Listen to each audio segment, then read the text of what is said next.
Breaking news Kalvakuntla Kavitha ఏర్పాటు చేయబోయే party కోసం ప్రశాంత్ కిషోర్ పనిచేయబోతున్నారా అంటే అవుననే సమాధానం వినిపిస్తోంది. జరుగుతున్న పరిణామాలు కూడా ఇందుకు బలం చేకూరుస్తున్నాయి. 2 నెలల వ్యవధిలో 2 సార్లు పీకే హైదరాబాద్కు వచ్చి కవితతో భేటీ కావడమే ఇందుకు నిదర్శనమన్న కామెంట్లు వినిపిస్తున్నాయి. లేటెస్ట్గా సంక్రాంతి రోజు జరిగిన సమావేశంతో ఈ ఊహాగానాలు మరింత ఊపందుకున్నాయి.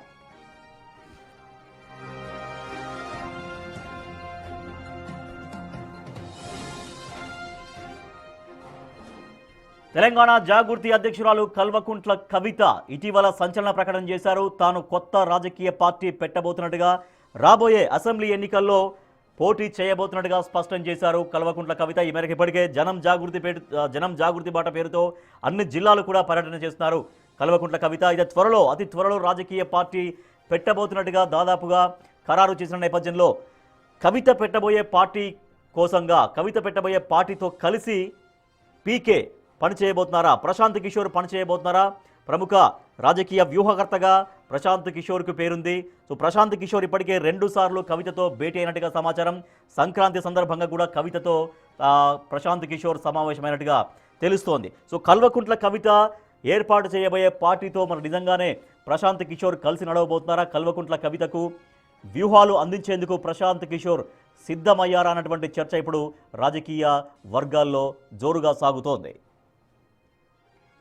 మా ప్రతినిధి విజయ్ మరింత సమాచారం అందిస్తారు. సో విజయ్, కల్వకుంట్ల కవిత ప్రశాంత్ కిషోర్ కలిసి పని చేయబోతున్నట్టుగా దాదాపుగా అర్థమైపోతుందా? ఎస్, ఖచ్చితంగా రాజేష్. ఎందుకంటే ఇప్పుడున్నటువంటి వాస్తవిక పరిస్థితులు చూస్తున్నట్లయితే ప్రశాంత్ కిషోర్ కవిత కోసం పనిచేసేందుకు ఆసక్తిగా ఉన్నట్లుగా కూడా తెలుస్తూ ఉంది. గత 2 నెలల కాలంలో కూడా ఇప్పటికే 2 సార్లు హైదరాబాద్కు వచ్చినటువంటి ప్రశాంత్ కిషోర్ కవితతో 2 సార్లు భేటీ అయ్యారు. అలాగే ఈ మధ్య కాలంలో సంక్రాంతి పండుగ సందర్భంగా కూడా 5 రోజుల పాటు కూడా వీళ్ళిద్దరూ సుదీర్ఘంగా చర్చించారు. అంటే ఈ తెలంగాణకు సంబంధించి మరొక రాజకీయ పార్టీ అవసరం ఉందా, ఒకవేళ అవసరం ఉంటే తమ పార్టీ ఖచ్చితంగా ముందుకు వస్తున్నట్టు కూడా గతంలో కల్వకుంట్ల కవిత మాట్లాడుకొచ్చారు. 9 అంటే ఈ రానున్నటువంటి 2029 సాధారణ ఎన్నికల్లో ఖచ్చితంగా మేము పోటీ చేస్తామంటూ కూడా కవిత అటు ఏదైతే చట్టసభల సాక్షిగా కూడా మాట్లాడారు. ఈవెన్ రాజీనామా చేసినటువంటి అనంతరం కూడా తాజా పరిణామాల చూసుకున్నా కూడా ఆవిడ పార్టీని అనౌన్స్ చేసేందుకు కూడా సిద్ధంగా ఉన్నట్టు కూడా తెలిసింది. అయితే ఇటు రానున్నటువంటి అతి తొందరలోనే తమ పార్టీని ఖచ్చితంగా కల్వకుంట్ల కవిత అనౌన్స్ చేసేటువంటి అవకాశం కూడా దీనికి స్పష్టంగా అయితే కనిపిస్తూ ఉంది.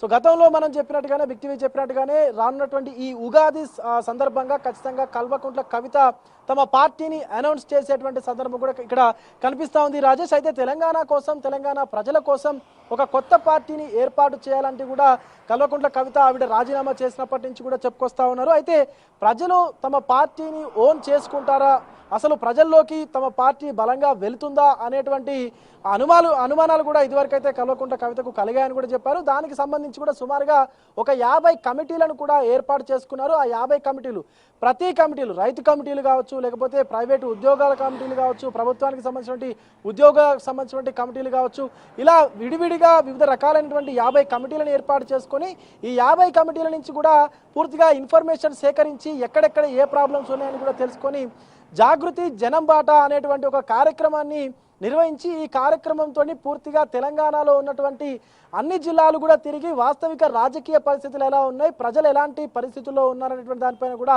పూర్తిగా కవిత అయితే ఒక సంక్షిప్తమైనటువంటి ఒక నివేదికను కూడా తయారు చేసుకున్నారు.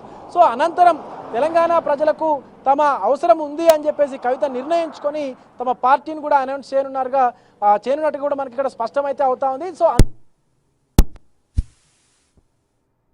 పనిచేయవలసిందిగా కవిత కోరినట్టుగా అయితే ఖచ్చితంగా ఇక్కడ మనకు కనిపిస్తా ఉంది. సో ఇప్పటికీ 2 సార్లు కూడా ప్రశాంత్ కిషోర్ కవితతో అయితే భేటీ అయ్యారు. కవిత ఏర్పాటు చేయబోతున్నటువంటి పార్టీ ఏదైతే ఉందో ఆ పార్టీకి సంబంధించినటువంటి వివిధ అంశాలపైన కూడా ప్రశాంత్ కిషోర్ కవిత మధ్యలో అయితే చర్చకు వచ్చాయి.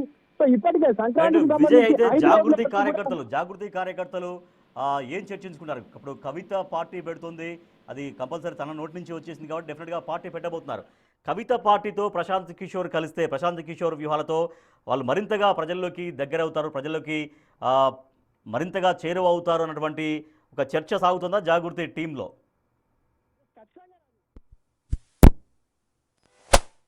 యాక్టివ్ గా పనిచేస్తూ వస్తా ఉన్నారు. తమ పార్టీ అనౌన్స్మెంట్ చేస్తారు అన్నప్పటి నుంచి వారిలో కొంత జోస్ అయితే కనిపిస్తా ఉంది. ఎందుకంటే అటు సింగరేణి జాగృతి కావచ్చు, లేకపోతే ప్రైవేట్ ఎంప్లాయీస్ ఫెడరేషన్ జాగృతి కావచ్చు, ప్రతి ఒక ఎంప్లాయ్మెంట్ ఏదైతే కమిటీలు ఉన్నాయో ఆ కమిటీలకు సంబంధించి జాగృతి నాయకులందరూ కూడా కొంత ఇది ఒక మంచి శుభసూచకం అన్నట్టు కూడా మాట్లాడుకుంటా ఉన్నారు. ఎందుకంటే ప్రముఖంగా ఉన్నటువంటి దేశంలోనే ప్రముఖ రాజకీయ వ్యూహకర్తగా ఉన్నటువంటి ప్రశాంత్ కిషోర్ తాము ఏర్పాటు చేయబోతున్నటువంటి ఈ కొత్త రాజకీయ పార్టీ కోసం పనిచేయడం అనేది ఒక మంచి విషయంగా కూడా వాళ్ళైతే చెప్పుకుంటా ఉన్నారు.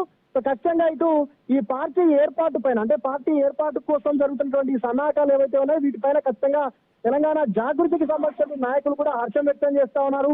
సో త్వరలోనే రాబోతున్నటువంటి తమ కొత్త పార్టీ ఏర్పాటు కోసం వాళ్ళు కూడా, మేము కూడా ఈ ఏర్పాటు కోసం ఖచ్చితంగా పనిచేస్తామంటూ అయితే ఆ జాగృతి కార్యకర్తలు కావచ్చు, నాయకులు కావచ్చు ఒక మంచి ఆశాభావం అయితే వ్యక్తం చేస్తా ఉన్నారు. రాజేష్.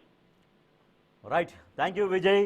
కవిత, తెలంగాణ జాగృతి అధ్యక్షురాలు కవిత కొత్త రాజకీయ పార్టీ ఏర్పాటు చేయబోతున్నట్టుగా స్వయంగా ప్రకటించారు. సో ఆయన బీఆర్ఎస్లో ఎంపీగా కొనసాగారు, ఎమ్మెల్సీగా సేవలందించారు. కానీ బీఆర్ఎస్ పార్టీలో జరిగిన కొన్ని పరిణామాల దృష్ట్యా కవితను బీఆర్ఎస్ పార్టీ సస్పెండ్ చేసింది. దాంతో కవిత పార్టీ నుంచి బయటకు వచ్చేశారు.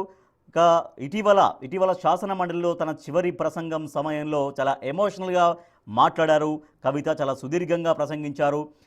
ఏడ్చుకుంటూనే, రోధించుకుంటూనే తన చివరి ప్రసంగాన్ని శాసన మండలిలో గావించారు. సో ఒక వ్యక్తిగా వెళ్తున్నా తిరిగి రాజకీయ శక్తిగా మళ్ళీ చట్టసభల్లోకి అడుగు పెడతా అంటూ ఒక శపథం చేసి మరి కవిత ఆ రోజు చాలా ఎమోషనల్గా మాట్లాడారు, చాలా భావోద్వేగంగా మాట్లాడారు. మాట్లాడిన తర్వాత అక్కడి నుంచి వెళ్ళి నేరుగా గన్ పార్క్ వద్ద వెళ్ళారు. గన్ పార్క్ వద్ద ఈ ప్రకటన చేశారు. ఎస్, ఖచ్చితంగా రాజకీయ పార్టీ పెట్టబోతున్నాను. గతంలో అనేక సందర్భాల్లో రాజకీయ పార్టీ గురించి అడిగినప్పుడు కాలం డిసైడ్ చేస్తుంది, భవిష్యత్తులో చూస్తాం, ప్రస్తుతం అయితే ప్రజా సమస్యలపైన ఫోకస్ పెడతామంటూ మాట్లాడుకుంటూ వచ్చిన కవిత స్వయంగా తనే ఆ రోజు ప్రకటన చేశారు. అమరవీరుల స్తూపం దగ్గరికి ఆ రోజు కవిత వెళ్ళిన తర్వాత ఆ ఎమోషన్లోనే అదే భావోద్వేగంతో రాజకీయ పార్టీ పెట్టబోతున్నాను, త్వరలో రాబోయే అసెంబ్లీ ఎన్నికల్లో ఖచ్చితంగా తమ పార్టీ పోటీ చేస్తుంది, అదే తెలంగాణ జాగృతి అనే పేరు ఉంటుందా, మరో పేరుతో ఉంటుందా, కానీ రాజకీయ పార్టీ పెట్టడం మాత్రం పక్కా అంటూ ఆ రోజునే కవిత అనౌన్స్ చేసేశారు. అయితే రాజకీయ పార్టీ పెట్టబోతున్న కవితతో పీకే కలిసి పనిచేయబోతున్నారా? రాజకీయ వ్యూహకర్తగా, సక్సెస్ఫుల్ రాజకీయ వ్యూహకర్తగా ఆయనకు పేరుంది. సరే, సొంత పార్టీ విషయం వేరు, బట్ ఆయనకైతే ఒక వ్యూహాత్మకంగా ఒక మంచి వ్యూహాలు రచించడంలో పేరు మాత్రం, ఇతర రాజకీయ పార్టీలకు వ్యూహాలు రాయడంలో మాత్రం తను దిట్ట. సో ప్రశాంత్ కిషోర్, జాగృతి అధ్యక్షురాలు కవిత ఇద్దరు కలిసి పని చేయబోతున్నారా? ఎందుకంటే ఇప్పుడు 2 నెలల వ్యవధిలో 2-3 సార్లు హైదరాబాద్కు వచ్చారు పీకే. సో కవితతో నేరుగా సమావేశమైనట్టుగా తెలుస్తోంది. సంక్రాంతి సమయంలో కూడా, మొన్న జరిగినటువంటి సంక్రాంతిలో కూడా వాళ్ళిద్దరు సమావేశమైనట్టుగా అనేక విషయాలు చర్చించినట్టుగా సమాచారం తెలుస్తుంది. సో దీంతో తన వ్యూహకర్త పీకేనే ప్రశాంత్ కిషోర్ అని కవిత డిసైడ్ అయ్యారన్నటువంటి చర్చ సాగుతోంది. సో తెలంగాణ జాగృతి అధ్యక్షురాలు కవిత ఇప్పటికే జాగృతి జనం బాట పేరుతో అన్ని జిల్లాలు కూడా విస్తృతంగా పర్యటిస్తున్నారు. సో చాలా చోట్ల ప్రజల్లోకి వెళ్తున్నారు, నేరుగా కలుస్తున్నారు, ప్రజా సమస్యలు ఏమున్నాయని అడుగుతున్నారు. సో గత 10 సంవత్సరాల కాలంలో కూడా ఆశించినంత, లేకపోతే జరగాల్సినంత అభివృద్ధి జరగలేదు అంటూ స్వయంగా గత బీఆర్ఎస్ ప్రభుత్వ పరిపాలనను కూడా ప్రశ్నిస్తున్నారు కవిత. సో ఇప్పుడు కవిత పెట్టబోయే పార్టీకి ప్రశాంత్ కిషోర్ వ్యూహకర్తగా ఉండబోతున్నారా? ప్రశాంత్ కిషోర్తో కలిసి కవిత ప్రయాణం చేయబోతున్నారా? రాజకీయ పార్టీ పెడితే ప్రశాంత్ కిషోర్ వ్యూహకర్తగా ఉంటే తను ఆశించినటువంటి ఫలితం దక్కుతుందా? సో కవిత ఏం భావిస్తుంది, కవిత ఎట్లా ముందుకు వెళ్తానే చర్చ ఇప్పుడు రాజకీయ వర్గాల్లో సాగుతుంది. సో ప్రశాంత్ కిషోర్ని తన వ్యూహకర్తగా ఎన్నుకుంటే కవితకి, రాజకీయ పార్టీ పెట్టబోతున్నటువంటి కవితకి కొంత లాభం ఉంటుందనేది జాగృతి కార్యకర్తలు కూడా ఇంటర్నల్గా చర్చించుకుంటున్నటువంటి పరిస్థితి.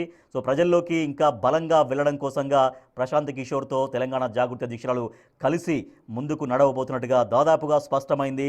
సో ఈ మేరకు వాళ్ళు దాదాపుగా 4-5 సార్లు సమావేశమైనట్టుగా కూడా తెలుస్తోంది. మొన్న సంక్రాంతి సందర్భంగా కూడా కవితతో ప్రశాంత్ కిషోర్ భేటీ అయి అనేక అంశాలపైన చర్చించినట్టుగా తెలుస్తోంది. సో ఉగాదికి పార్టీ అనౌన్స్మెంట్ ఉండొచ్చు అన్నటువంటి చర్చ కూడా సాగుతోంది. సో ఇంకా ఉగాది అంటే ఇంకా కరెక్ట్గా హార్డ్లీ ఒక 2 మంత్స్ ఉంది, 2 మంత్స్ కంటే కొంచెం లోపే ఉంది. సో ఉగాదికి కొత్త పార్టీతో, తెలుగువారి పండుగ ఉగాది, తెలుగు సంవత్సరాది ఉగాది, అప్పుడే తెలంగాణలో కొత్త రాజకీయ పార్టీ పురుడు పోసుకోబోతుంది కవిత పెట్టబోయే రాజకీయ పార్టీ ద్వారా అనేటువంటి చర్చ అయితే బలంగా సాగుతోంది.